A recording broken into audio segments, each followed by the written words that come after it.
Pride and Prejudice by Jane Austen. Chapter 52. Elizabeth had the satisfaction of receiving an answer to her letter as soon as she possibly could.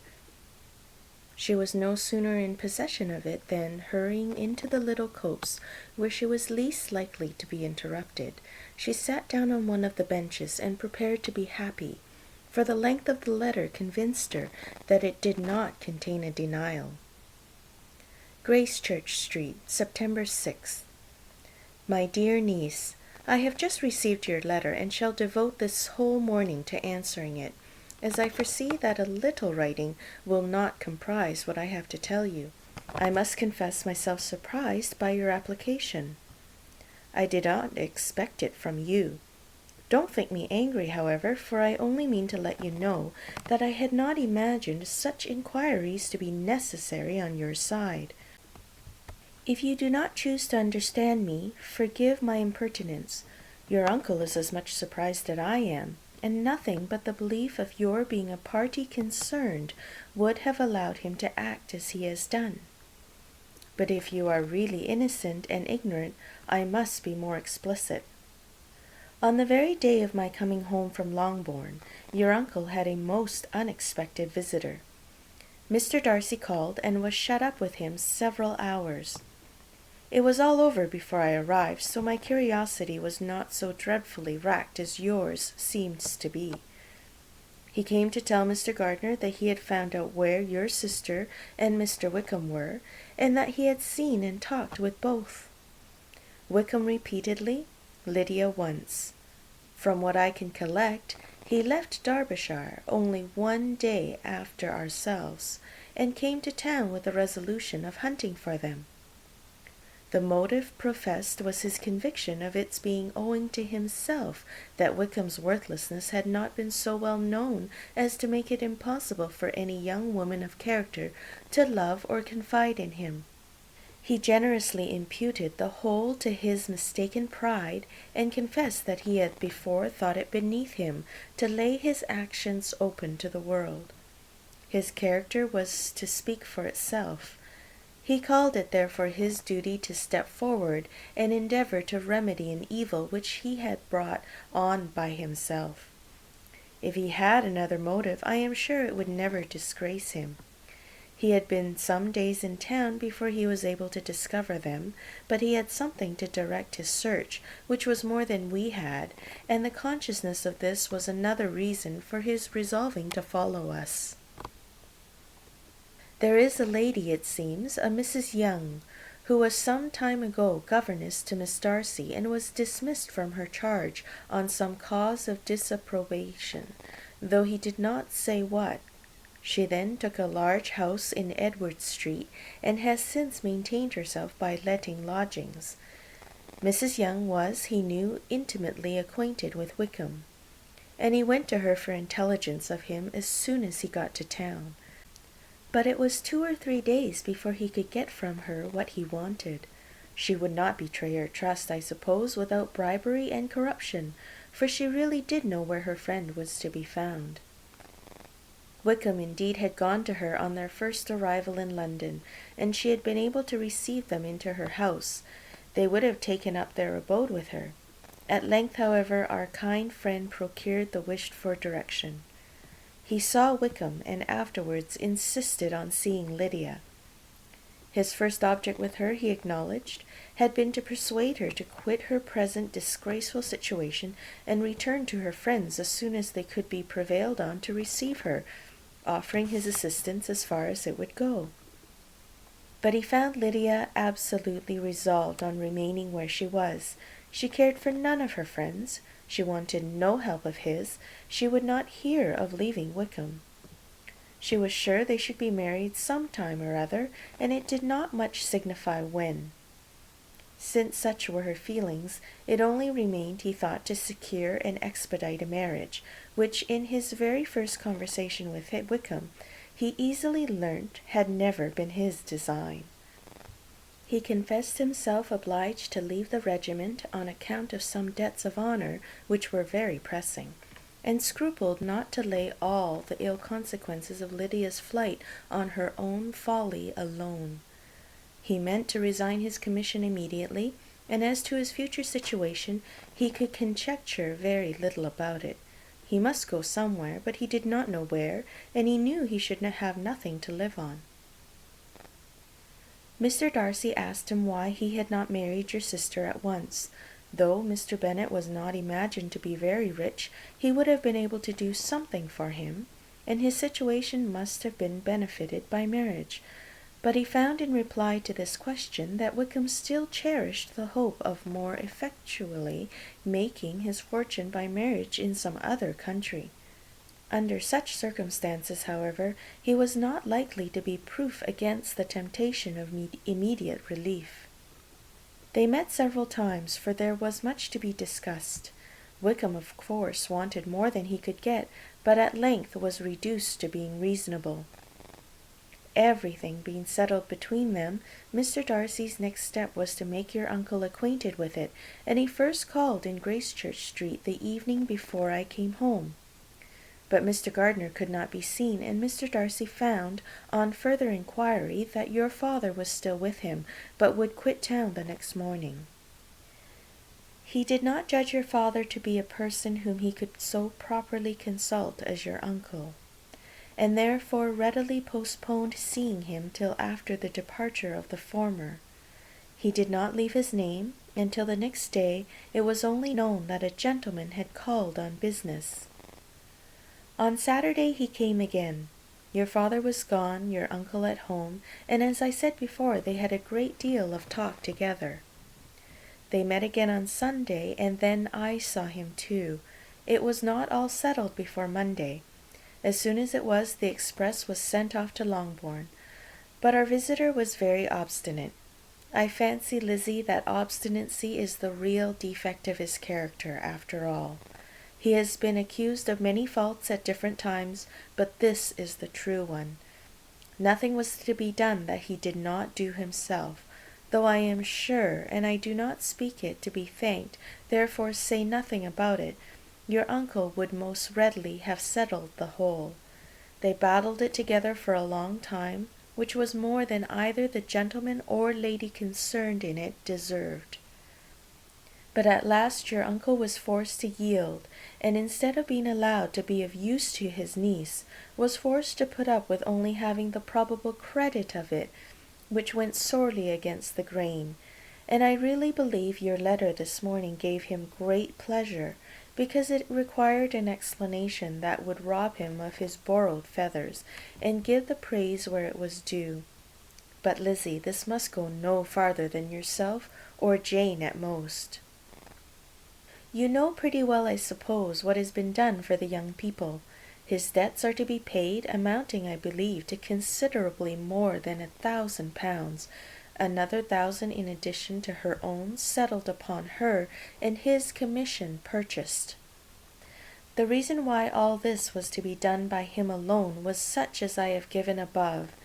It was owing to him, to his reserve and want of proper consideration, that Wickham's character had not been understood, and consequently that he had been received and noticed as he was.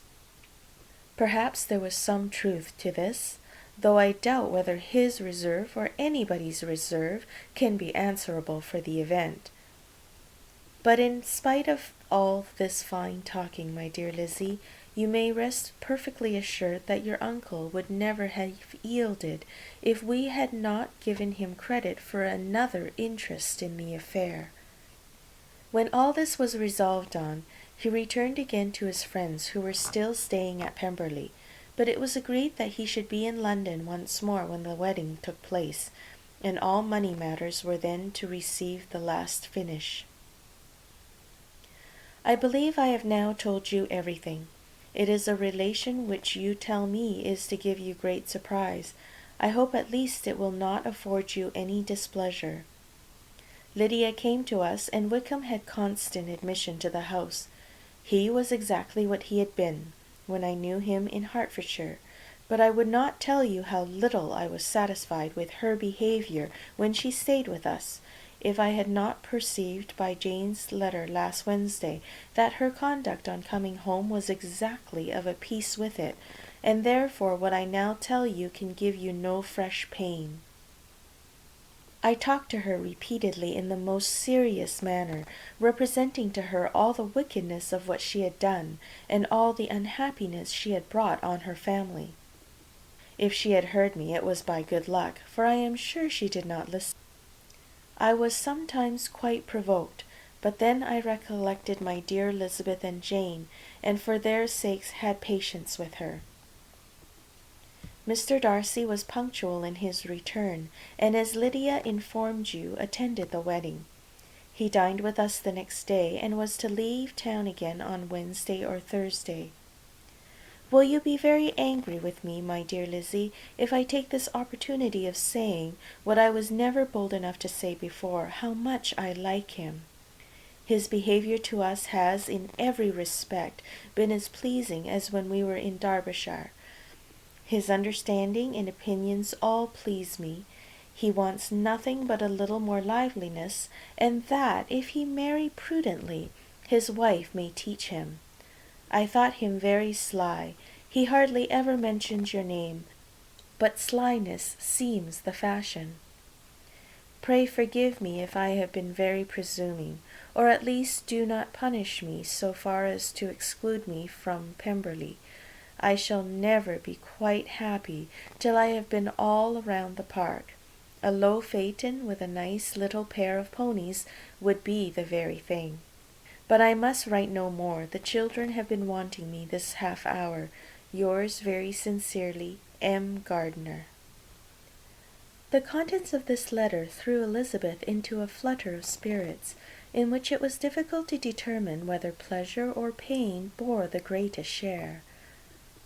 The vague and unsettled suspicions which uncertainty had produced of what Mr. Darcy might have been doing to forward her sister's match, which she had feared to encourage as an exertion of goodness too great to be probable, and at the same time dreaded to be just from the pain of obligation, were proved beyond their greatest extent to be true. He had followed them purposely to town. He had taken on himself all the trouble and mortification attendant on such a research, in which supplication had been necessary to a woman whom he must abominate and despise, and where he was reduced to frequently meet, reason with, persuade, and finally bribe the man who he always most wished to avoid, and whose very name it was punishment to him to pronounce.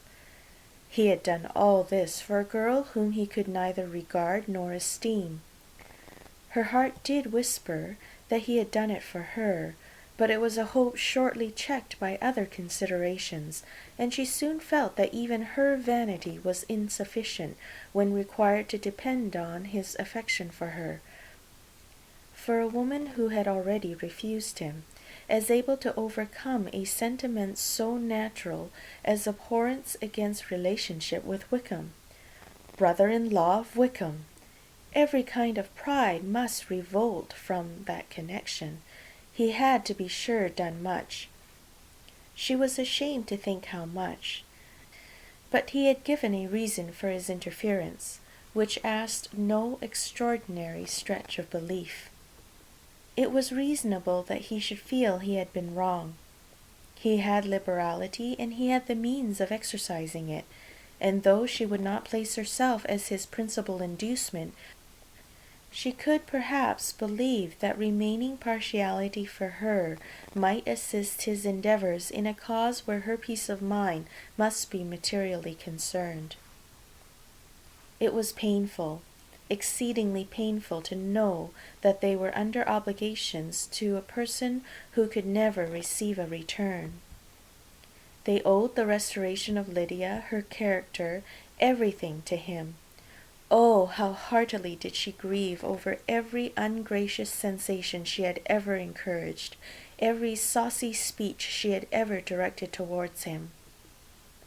For herself she was humbled, but she was proud of him, proud that in a cause of compassion and honor he had been able to get the better of himself. She read over her aunt's commendation of him again and again. It was hardly enough, but it pleased her. She was even sensible of some pleasure, though mixed with regret, on finding how steadfastly both she and her uncle had been persuaded that affection and confidence subsisted between Mr. Darcy and herself. She was roused from her seat and her reflections by someone's approach, and before she could strike into another path, she was overtaken by Wickham. "I am afraid I interrupt your solitary ramble, my dear sister," said he as he joined her. "You certainly do," she replied with a smile, "but it does not follow that the interruption must be unwelcome." "I should be sorry indeed if it were. We were always good friends, and now we are better." "True. Are the others coming out?" "I do not know. Mrs. Bennet and Lydia are going in the carriage to Meryton, and so, my dear sister, I find from our uncle and aunt that you have actually seen Pemberley." She replied in the affirmative. "I almost envy you the pleasure, and yet I believe it would be too much for me, or else I could take it in my way to Newcastle. And you saw the old housekeeper, I suppose? Poor Reynolds! She was always very fond of me. But of course she did not mention my name to you." "Yes, she did." "And what did she say?" "That you had gone into the army, and she was afraid had not turned out well. At such a distance as that, you know, things are strangely misrepresented." "Certainly," he replied, biting his lips. Elizabeth hoped she had silenced him, but he soon afterwards said, "I was surprised to see Darcy in town last month. We passed each other several times. I wonder what he can be doing there." "Perhaps preparing for his marriage with Miss de Bourgh," said Elizabeth. "It must be something particular to take him there at this time of the year." "Undoubtedly. Did you see him while you were at Lambton? I thought I understood from the Gardiners that you had." "Yes, he introduced us to his sister." "And do you like her?" "Very much. I have heard, indeed, that she is uncommonly improved within this year or two. When I last saw her she was not very promising.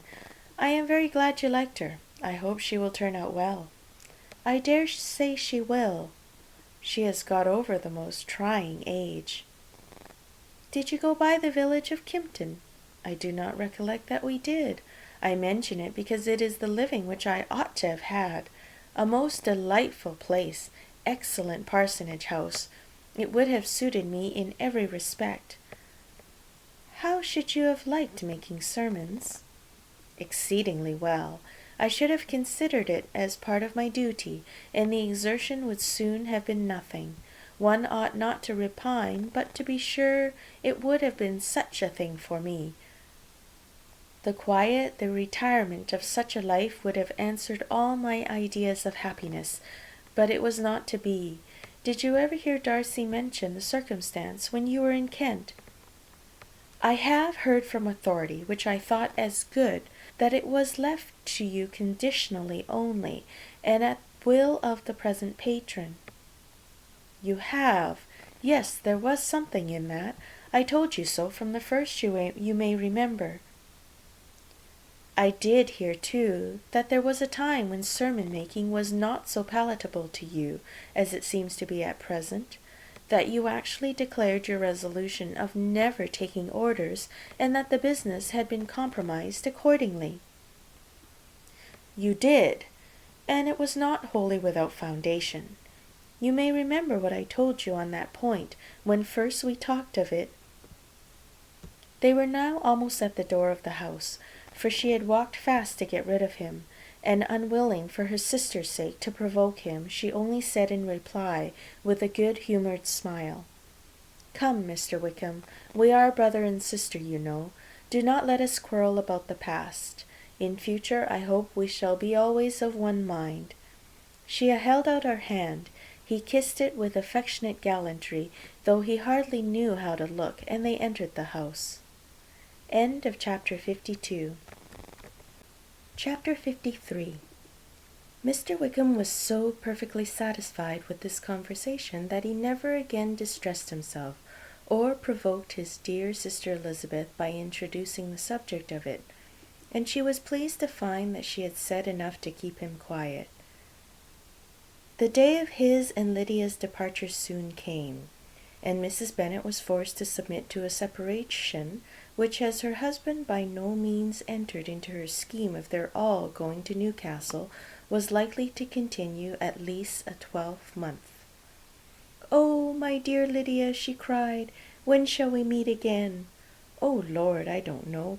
Not these 2 or 3 years, perhaps." "Write to me very often, my dear." "As often as I can, but you know married women have never much time for writing. My sisters may write to me. They will have nothing else to do." Mr. Wickham's goodbyes were much more affectionate than his wife's. He smiled, looked handsome, and said many pretty things. "He is as fine a fellow," said Mr. Bennet, as soon as they were out of the house, "as ever I saw. He simpers and smirks and makes love to us all. I am prodigiously proud of him. I defy even Sir William Lucas himself to produce a more valuable son-in-law." The loss of her daughter made Mrs. Bennet very dull for several days. "I often think," said she, "that there is nothing so bad as parting with one's friends. One seems so forlorn without them." "This is the consequence, you see, madam, of marrying a daughter," said Elizabeth. "It must make you better satisfied that your other daughters are single." "It is no such thing. Lydia does not leave me because she is married, but only because her husband's regiment happens to be so far off. If that had been nearer, she would not have gone so soon." But the spiritless condition which this event threw her into was shortly relieved, and her mind opened again to the agitation of hope by an article of news which then began to be in circulation. The housekeeper at Netherfield had received orders to prepare for the return of her master, who was coming down in a day or two to shoot there for several weeks. Mrs. Bennet was quite in the fidgets. She looked at Jane and smiled, and shook her head by turns. "Well, well, and so Mr. Bingley is coming down, sister," for Mrs. Phillips first brought her the news. "Well, so much the better. Not that I care about it, though. He is nothing to us, you know, and I am sure I never want to see him again. But, however, he is very welcome to come to Netherfield if he likes it. And who knows what may happen? But that is nothing to us. You know, sister, we agreed long ago never to mention a word about it. And so is it quite certain he is coming?" "You may depend on it," replied the other, "for Mrs. Nichols was in Meryton last night. I saw her passing by, and went out myself on purpose to know the truth of it, and she told me that it was certain true. He comes down on Thursday at the latest, very likely on Wednesday. She was going to the butcher's, she told me, on purpose to order in some meat on Wednesday, and she has got 3 couple of ducks just fit to be killed." Miss Bennet had not been able to hear of his coming without changing colour. It was many months since she had mentioned his name to Elizabeth, but now, as soon as they were alone together, she said, "I saw you look at me to-day, Lizzie, when my aunt told us of the present report, and I know I appeared distressed. But don't imagine it was from any silly cause. I was only confused for the moment, because I felt that I should be looked at. I do assure you that the news does not affect me either with pleasure or pain. I am glad of one thing, that he comes alone, because we shall see less of him. Not that I am afraid of myself, but I dread other people's remarks." Elizabeth did not know what to make of it. Had she not seen him in Derbyshire, she might have supposed him capable of coming there with no other view than what was acknowledged. But she still thought him partial to Jane, and she wavered as to the greater probability of his coming there with his friend's permission, or being bold enough to come without it. Yet it is hard, she sometimes thought, that this poor man cannot come to a house which he has legally hired, without raising all this speculation. I will leave him to himself.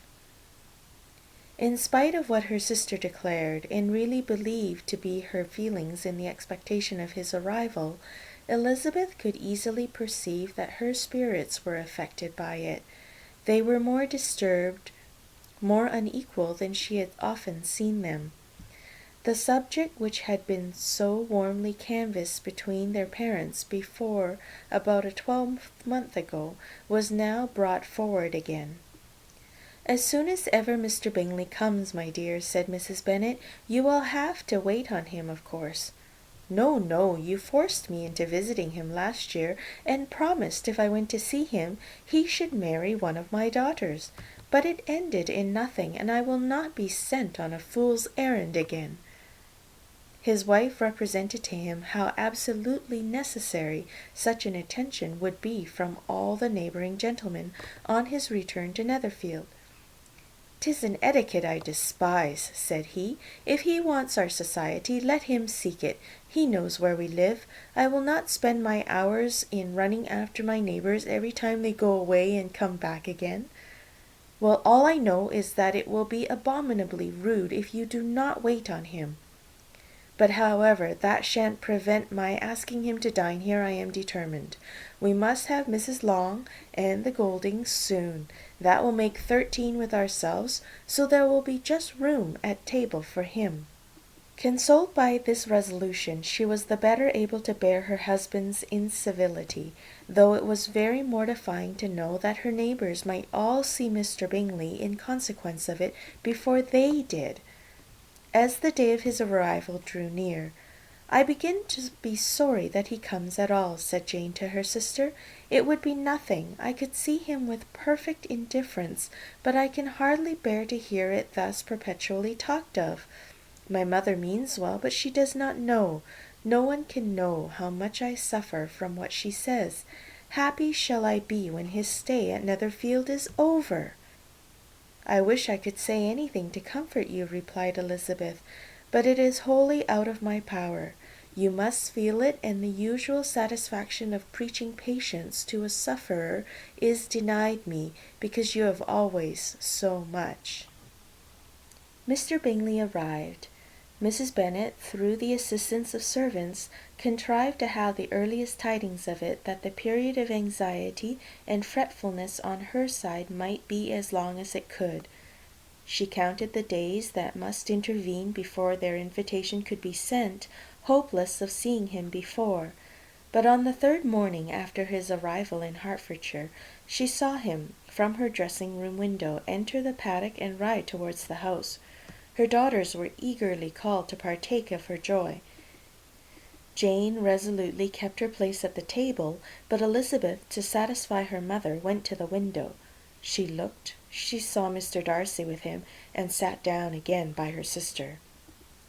"There is a gentleman with him, mamma," said Kitty. "Who can it be?" "Some acquaintance or other, my dear, I suppose. I am sure I do not know." "La," replied Kitty, "it looks just like that man that used to be with him before, Mr. what's his name, that tall, proud man. Good gracious, Mr. Darcy, and so it does, I vow. Well, any friend of Mr. Bingley's will always be welcome here, to be sure, but else I must say that I hate the very sight of him." Jane looked at Elizabeth with surprise and concern. She knew but little of their meeting in Derbyshire, and therefore felt for the awkwardness which must attend her sister in seeing him almost for the first time after receiving his explanatory letter. Both sisters were uncomfortable enough. Each felt for the other, and of course for themselves, and their mother talked on of her dislike for Mr. Darcy, and her resolution to be civil to him only as Mr. Bingley's friend, without being heard by either of them. But Elizabeth had sources of uneasiness which could not be suspected by Jane, to whom she had never yet had courage to show Mrs. Gardiner's letter, or to relate her own change of sentiment towards him. To Jane he could be only a man whose proposals she had refused, and whose merit she had undervalued. But to her own more extensive information, he was the person to whom the whole family were indebted for the first of benefits, and whom she regarded herself with an interest, if not quite so tender, at least as reasonable and just as what Jane felt for Bingley. Her astonishment at his coming to Netherfield, to Longbourn, and voluntarily seeking her again, was almost equal to what she had known on first witnessing his altered behaviour in Derbyshire. The color which had been driven from her face returned for half a minute with an additional glow, and a smile of delight added lustre to her eyes, as she thought for that space of time that his affection and wishes must still be unshaken. But she would not be secure. "Let me first see how he behaves," said she. "It will then be early enough for expectation." She sat intently at work, striving to be composed, and without daring to lift up her eyes, till anxious curiosity carried them to the face of her sister as the servant was approaching the door. Jane looked a little paler than usual, but more sedate than Elizabeth had expected. On the gentleman's appearing, her colour increased, yet she received them with tolerable ease, and with a propriety of behaviour equally free from any symptom of resentment or any unnecessary complaisance. Elizabeth said as little to either as civility would allow, and sat down again to her work with an eagerness which it did not often command. She had ventured only one glance at Darcy. He looked serious as usual, and she thought more as he had been used to look in Hertfordshire than she had seen him at Pemberley. But perhaps he could not, in her mother's presence, be what he was before her uncle and aunt. It was a painful but not an improbable conjecture. Bingley she had likewise seen for an instant, and in that short period saw him looking both pleased and embarrassed. He was received by Mrs. Bennet with a civility which made her two daughters ashamed, especially when contrasted with the cold and ceremonious politeness of her curtsy and address to his friend. Elizabeth particularly, who knew that her mother owed to the latter the preservation of her favourite daughter from irremediable infamy, was hurt and distressed to a most painful degree by a distinction so ill applied. Darcy, after inquiring of her how Mr. and Mrs. Gardiner did, a question which she could not answer without confusion, said scarcely anything. He was not seated by her. Perhaps that was the reason of his silence, but it had not been so in Derbyshire.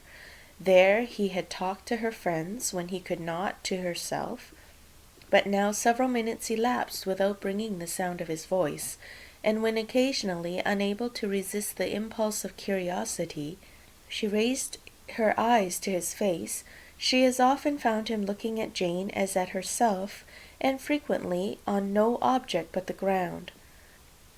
More thoughtfulness and less anxiety to please than when they had last met were plainly expressed. She was disappointed and angry with herself for being so. "Could I expect it to be otherwise?" said she. "Yet why did he come?" She was in no humour for conversation with anyone but himself, and to him she had hardly courage to speak. She inquired after his sister, but could do no more. "It is a long time, Mr. Bingley, since you went away," said Mrs. Bennet. He readily agreed to it. "I began to be afraid you would never come back. People did say you meant to quit the place entirely at Michaelmas, but, however, I hope it is not true. A great many changes have happened in the neighbourhood since you went away. Miss Lucas is married and settled, and one of my own daughters. I suppose you have heard of it. Indeed, you must have seen it in the papers. It was in the Times and the Courier, I know, though it was not put in as it ought to be. It was only said, 'Lately George Wickham to Miss Lydia Bennet,' without there being a syllable said of her father or the place where she lived or anything. It was my brother Gardiner's drawing up too, and I wonder how he came to make such an awkward business of it. Did you see it?" Bingley replied that he did, and made his congratulations. Elizabeth dare not lift up her eyes. How Mr. Darcy looked, therefore, she could not tell. "It is a delightful thing, to be sure, to have a daughter well married," continued her mother, "but at the same time, Mr. Bingley, it is very hard to have her taken such away from me. They are gone down to Newcastle, a place quite northward, it seems, and they are to stay I do not know how long. His regiment is there, for I suppose you have heard of his leaving the militia, and of his being gone into the regulars. Thank heavens, he has some friends, though perhaps not so many as he deserves." Elizabeth, who knew this to be levelled at Mr. Darcy, was in such misery of shame that she could hardly keep her seat. It drew from her, however, the exertion of speaking, which nothing else had so effectually done before, and she asked Bingley whether he meant to make any stay in the country at present. A few weeks, he believed. "When you have killed all your own birds, Mr. Bingley," said her mother, "I beg you will come here and shoot as many as you please on Mr. Bennet's manor. I am sure he will be vastly happy to oblige you, and will save all the best of the coveys for you." Elizabeth's misery increased at such unnecessary, such officious attention. Were the same fair prospect to arise at present as had flattered them a year ago, everything, she was persuaded, would be hastening to the same vexatious conclusion. At that instant she felt that years of happiness could not make Jane or herself amends for moments of such painful confusion. "The first wish of my heart," said she to herself, "is never more to be in company with either of them. Their society can afford no pleasure that will atone for such wretchedness as this. Let me never see either one or the other again." Yet the misery for which years of happiness were to offer no compensation received soon afterwards material relief from observing how much the beauty of her sister rekindled the admiration of her former lover. When first he came in, he had spoken to her but little, but every 5 minutes seemed to be giving her more of his attention. He found her as handsome as she had been last year, as good-natured and as unaffected, though not quite so chatty. Jane was anxious that no difference should be perceived in her at all, and was really persuaded that she talked as much as ever, but her mind was so busily engaged that she did not always know when she was silent. When the gentlemen rose to go away, Mrs. Bennet was mindful of her intended civility, and they were invited and engaged to dine at Longbourn in a few days' time. "You are quite a visit in my debt, Mr. Bingley," she added, "for when you went to town last winter, you promised to take a family dinner with us as soon as you returned.